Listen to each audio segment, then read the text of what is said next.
इस वीडियो में हम पढ़ेंगे गुणोत्तर श्रेणी। इससे पिछले वाले वीडियोज में हमने समांतर श्रेणी पढ़ा था, अनुक्रम तथा श्रेणी पढ़ा था और हमने समांतर माध्य पढ़ा था। समांतर में क्या होता है कि अंतर समान होता है, समांतर श्रेणी के बारे में हमने पढ़ा था। लेकिन गुणोत्तर श्रेणी में क्या होता है कि दो क्रमागत पदों का अनुपात समान होता है। कैसे? जैसे मैंने एक एग्जाम्पल लिखा है 3, 9, 27, 81, 243 एंड अप टू चलता जाएगा एंड सो ऑन। तो मैं इसको अगर आपको बता दूं कि अगर A1 पहला पद है, A2 सेकंड पद है, A3 थर्ड फोर्थ है, A4 एंड A5 इसी प्रकार से चलते जा रहे हैं। तो आप यहाँ पे देखोगे कि A2/A1 कितना आ रहा है 9/3 = 3, A3/A2 27/9 3, A4/A3 आपके पास कितना आ रहा है 3 आ रहा है। यहाँ पर A1/E क्या आ रहा है आपके पास, सब समान आ रहे हैं। तो इससे हम क्या कहते हैं, इस अनुपात को सार्वनुपात कहते हैं, जो हमारे पास समान आता है। और ये गुणोत्तर श्रेणी में सार्वनुपात क्या होता है, समान होता है। तो यहाँ हमारे पास R क्या है, सार्वनुपात है। तो आपसे एक तरीके से क्वेश्चंस आते हैं कि आपको सार्वनुपात निकालना होता है क्वेश्चंस में। अब आप यहाँ पर एक दूसरी प्रॉपर्टी में बता देता हूँ कि इसके अगर आप इसका प्रथम पद ले रहे हो A, तो सेकंड पद क्या होगा कि R से मल्टीप्लाई हो जाएगा, क्योंकि आपको AR/A करना है। उसी तरीके से आप AR² AR³ up to ARn-1, कौन सा पद है आपके पास, nth टर्म। nth टर्म को हम क्या बोल देते हैं, जनरल टर्म बोल देते हैं। तो मैं यहाँ पे लिख देता हूँ कि आपको अगर कोई k पद निकालना है तो कैसे निकालोगे, A और nवें पद के लिए n-1 था, तो k के लिए कितना हो जाएगा k-1। तो आपको इससे क्या निकालना होगा कि k पद निकालना होगा। मैं अब आपको इस पर एक क्वेश्चन बता देता हूँ। पहले ये आपकी एक्सरसाइज 9.3 का क्वेश्चन नंबर 3 है NCERT बुक में, जिसमें आपको दे रखा है कि 5वां पद P है, 8वां पद Q है, 11वां पद S है। तो आपको सिद्ध करना है Q² = PS। आपको कुछ नहीं करना, जो ये बताता जा रहा है वैसे करना है। तो सपोज कीजिए कि आपके पास कोई गुणोत्तर श्रेणी है। सपोज कर लीजिए आपके पास AR AR³ ऐसे कर लीजिए। आप एक मान लीजिए कि ये सब के सब क्या है, एक गुणोत्तर श्रेणी में है, जिसको मैं यहाँ पे लिख देता हूँ GP, मतलब ये सब के सब गुणोत्तर श्रेणी में है। इसका प्रथम पद आपके पास A है और सार्वनुपात आपके पास कितना है, R है। इसमें आपको पता चल चुका है कि A आपके पास यहाँ पर प्रथम पद है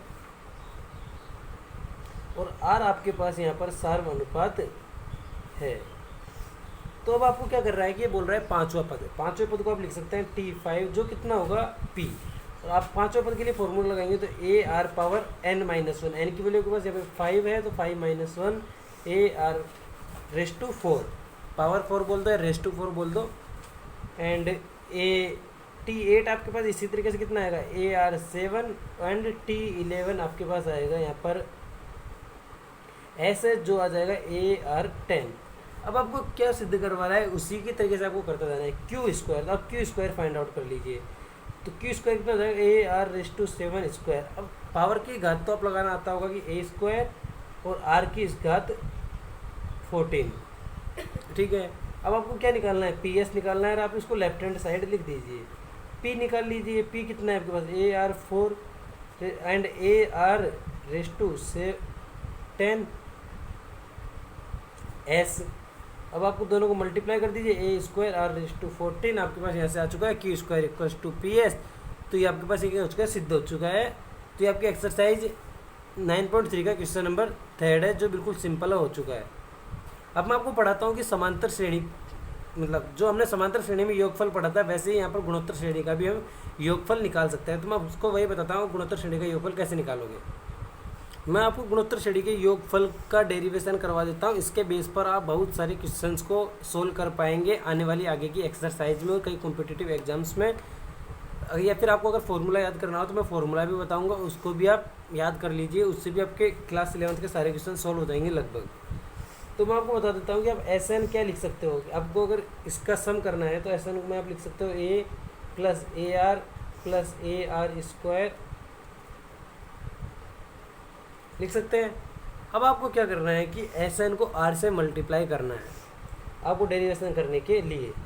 तो आप मल्टीप्लाई करोगे, A को मल्टीप्लाई करोगे R से, तो हो जाएगा आपके पास AR को करोगे तो आपके पास हो जाएगा AR²। चलते जाओ, और अब AR की पावर n-1 को R से मल्टीप्लाई करोगे तो एक पावर जुड़ जाएगी, तो हो जाएगा आपके पास AR⁻n। तो ये आपके पास क्या आ चुकी है, इसकी लास्ट टर्म आ चुकी है। इसको थोड़ा शिफ्टेड लिख देना है, क्योंकि इससे पहले आप इसको एक पावर और समझ लीजिए AR⁻n-2।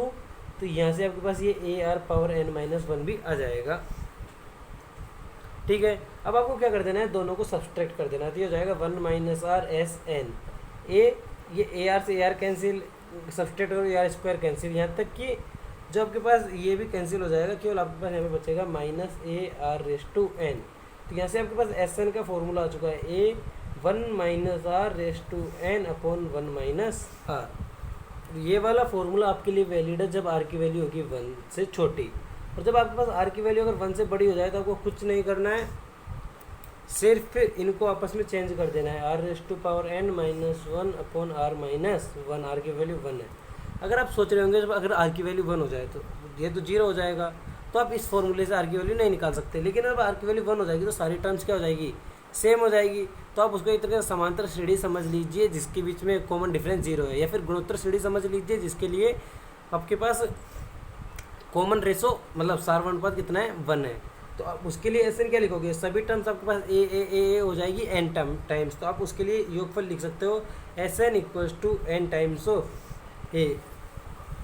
आई होप कि आपको ये डेरिवेशन समझ में आ चुका होगा कि हमने एस एन को पहले ए प्लस ए स्क्वायर से लेके a r raise to power n minus two plus a r raise to power n minus one तक इसके जनरल टर्म फॉर्म में लिख लिया, फिर आर से मल्टीप्लाई किया, a r plus a r square plus a r raise to power n minus one plus a r raise to n, फिर इनको आपस में क्या कर दिया, सब्सट्रैक्ट कर दिया, 1 minus r s n equal to a minus a r raise to n, और एस एन को हमने इससे निकाल लिया। लेकिन आर से छोटा है तो ये चलेगा, आर से बड़ा है तो हमारे पास ये वाला फॉर्मूला होगा। आर की वैल्यू 1 हो जाएगी तो नीचे 0 हो जाएगा, तो ये 1/0 तो एक तरीके से इन्फिनिटी समझ सकते हो आप। वैसे 0/0 फॉर्म बनेगी आर की वैल्यू अगर यहाँ पे 1 रखोगे तो आपको उसके लिए लिमिट लगा के सोल्व करोगे। या फिर आप क्या कर सकते हैं कि आप समझ सकते हैं कि सभी पद सेम हो गए, एन टाइम्स ऑफ ए आपके पास समझ आएगा। अब मैं इसके ऊपर भी आपको एक आध क्वेश्चन करवा देता हूँ। आपको ज़रूरी नहीं है कि कोई भी आपको सीक्वेंस दिया होगा, आपको मतलब कोई भी अनुक्रम दिया होगा और बताया होगा कि आपके पास समांतर श्रेणी या गुणोत्तर श्रेणी है, ये उसको आपको अपने अनुसार पता करना होगा। ये आपकी एक्सरसाइज का क्वेश्चन नंबर 11 है। अब इस वाले में आपको यहाँ पर क्या दिया हुआ है कि आई इक्वल्स टू 1 टू लेके 11 सिग्मा 2 प्लस 3 रेस टू के, और अब आपको क्या करना है कि आपको इसका मान ज्ञात करना है। तो पहली बात मैं आपको बता देता हूँ कि सम को आप सिग्मा से निरूपित करते हैं। मैं यहाँ पे कुछ इंपॉर्टेंट टर्मिनोलॉजी यहाँ पे लिख देता हूँ। जब आपके पास सिग्मा है इसका मतलब होता है आपको सम, और आप अपनी पूरी क्लास 11th और 12th में एनसीईआरटी राजस्थान बोर्ड में जो सिग्मा पढ़ोगे, फिर मैं आपको बता देता हूँ कि हम पाई से किसको निरूपित करते हैं, प्रोडक्ट को। प्रोडक्ट का मतलब होता है मल्टीप्लिकेशन, आपको मतलब क्या है, गुणा में है तो नहीं आप प्रोडक्ट पाई से डिनोट करते हैं। ये क्या है आपके पास सिग्मा, सिग्मा से आप डिनोट करते हैं सम को, जो आपके पास क्या है योग। तो आपको यहाँ बोल रहा है आई की वैल्यू 1, मतलब यहाँ पे आई के आपको 1 से स्टार्ट करना है और जाना है 11 तक, मतलब कंटिन्यूसली जाना है 1 2 3 4 5 6 7 8 9 10 11। और आपको इनका क्या निकालना है, 2 प्लस 3 रेस टू पावर के में आई की वैल्यू रखते जाने हैं आपकी के की जगह, और इसका आपको क्या निकाल लेना है, सम निकाल लेना है। तो मैं बताता हूँ कि इसको आप कैसे लिख सकते हैं। तो 2 plus 3 raise to power 1 plus 2 plus 3 raise to power 2 plus 2 plus 3 raise to power 3 plus up to 2 plus 3 raise to 11। यहाँ तक आपको इस सिग्मा को आपने लिख दिया है। अब आप यहाँ पर देखोगे कि 2 2 2, तो आप इसको क्या ले सकते हैं, कॉमन ले सकते हैं। कितनी बार है, 11 टाइम्स है, क्योंकि आप यहाँ पे सब प्लस में ही है तो आप इनको अलग अलग लिख सकते हैं। और फिर आप लिखोगे 3 plus 3 square 3 cube up to 3 की घात 11। तो ये आपके पास अगर घातों के रूप में हो ना, 3 3 3 9 9 3 27 27 81 इस तरीके से है, तो आप ये समझ जाओ कि हमारे पास गुणोत्तर श्रेणी है। कैसे, इसके लिए आप पहले चेक भी कर सकते हैं ये क्या है। तो इसके लिए आप आर निकालोगे, 3 स्क्वायर बटे 3 आपके पास आ रहा है 3, लेकिन आप कंफर्म नहीं होना है, आपको अगले वाले टर्म्स में भी निकालना है, तो भी आपके पास कितना आ रहा है, 3 आ रहा है। आर की वैल्यू कितनी आ रही है, 3। तो आप अब समझ गए होंगे कि एक हमारी गुणोत्तर श्रेणी है। और आपको ये वाला क्वेश्चन को सोल्व कैसे करना है, पहले पार्ट में आपको अलग फार्मूला लगेगा जो मैंने बताया था एन टाइम्स ऑफ ए, और यहाँ पर ए की वैल्यू 3 है, आर की वैल्यू 3 है, तो आप दोनों को अलग अलग सोल्व कर लीजिए। तो फर्स्ट वाले पार्ट के लिए आपके पास सम हो जाएगा, एन की वैल्यू कितनी है 11, ए की वैल्यू है 2। इस वाले पार्ट के लिए ये आपके पास आएगा 22। अब आपको इसको प्लस करना है एक ये वाला सम। इस वाले सम में आपके पास आर की वैल्यू ग्रेटर देन 1 है, तो आपके पास सम का फॉर्मूला क्या लगेगा, कितने पद है आपके पास 11, क्या था a r raise to power n minus 1 upon r minus 1, इस वाले फॉर्मूले में रखनी है। ए की वैल्यू 3 रखनी है, आर की वैल्यू आपके पास यहाँ पे कितनी है 3 की घात 11 माइनस 1 अपॉन 3 माइनस 1, आपके पास कितना हो गया 2। तो अब आपके पास ये आ चुका है कि 22 प्लस, यहाँ से अगर देखोगे तो ये कितना होगा 3/2, 3 की घात 11 माइनस 1। अगर आपको 3 की घात 11 निकालने में कोई मुश्किल नहीं, कैलकुलेटर से निकालना है तो निकाल लीजिए, नहीं तो आप इसका फाइनल आंसर यही लिख दीजिए, आपका आंसर क्या है, करेक्ट है।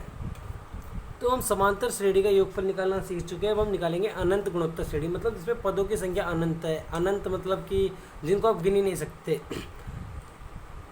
तो अगर आपके पास अनंत गुणोत्तर श्रेणी है, आपके कंप्यूटर कोई भी नहीं गिन सकता, उसे हम क्या बोलेंगे, अनंत गुणोत्तर श्रेणी। और उसके योगफल का आपके पास फॉर्मूला होता है एस इन्फिनिटी से डिनोट करते हैं a/1 - r। और यहाँ पर आर की एक स्पेसिफिक बात यह है कि आर की वैल्यू -1 से लेकर 1 के बीच में होगी। आर की वैल्यू -1 भी नहीं होगी, 1 भी नहीं होगी, केवल -1 से 1 के बीच में होगी। या फिर आप इसको लिख सकते हैं मोड r लेस देन 1। एक क्वेश्चन बताता हूँ मैं आपको इस पर। आपको ये गुणोत्तर श्रेणी दे रखी है 0.3, 0.18, 0.108। तो आपको क्या करना है कि इसका अब आपको इनफाइनाइट GPA एक इसका क्या निकालना है, आपको योगफल निकालना है। तो आपको सिंपली वही फॉर्मूला लगाना है एस इनफाइनाइट a/1 - r। ए की वैल्यू आपको पता है यहाँ पर 0.3 है और इसने आपको दे रखा है GPA, इसलिए आप r निकाल लीजिए। तो टेंशन मत लीजिए GPA होगी या नहीं होगी। 0.3 से आप डिवाइड करोगे तो कितना आएगा यहाँ पर, देखो। तो मैं आप इसको लिख सकते हो सीधा 18/30। तो आप इसको काट दीजिए, 6×3 = 18, 6×5 = 30, 3/5 इसका r आ चुका है। बस आप इसको फॉर्मूले में लगा दीजिए। 0.3 को आप क्या लिख सकते हैं, 3/10 और 1 - 3/5। ये सोल्व करने का वो मेरा अलग तरीका है, आपका अलग तरीका हो सकता है। 3/10, 5 में से 3 गए 2/5, 5 दूनी 10, 2 दूनी 4। तो ये आपके पास आ चुका है 3/4 इनफाइनाइट GPA को सोल्व करने पर।